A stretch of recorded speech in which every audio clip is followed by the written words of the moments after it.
In today's video, I'm going to teach you how to set up the Spotify desktop equalizer.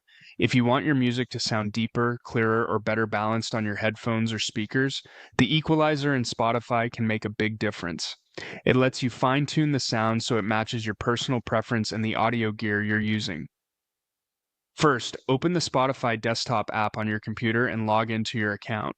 Make sure you're using the desktop version of Spotify, since that's where you'll be accessing these sound controls for this tutorial. Once Spotify is open, go to the top right corner and click your profile icon. From there, select Settings. This will open the main settings menu where Spotify keeps its playback and audio options. Now scroll down until you find the playback section. In this area, look for the equalizer option. When you see it, turn the equalizer switch on.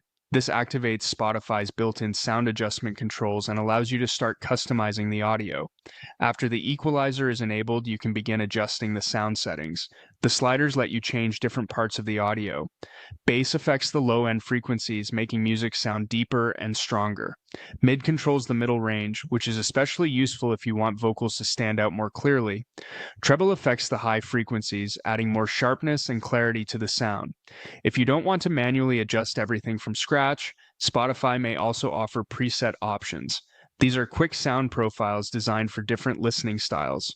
For example, Bass Booster can add more low-end punch, Vocal Booster can help bring voices forward, and Acoustic can create a more natural, balanced sound.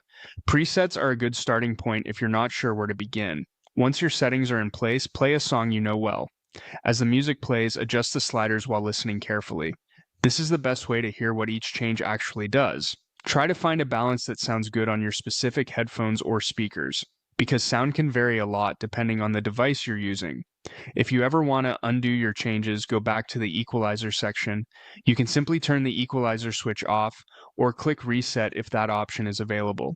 That will return the sound to its default state. If the equalizer isn't showing up, update Spotify desktop to the latest version. If you don't hear any sound change, check your Windows sound settings or any external audio software that might be overriding Spotify. And if the sound becomes distorted, lower the bass and reset the equalizer. That's how to set up the Spotify desktop equalizer.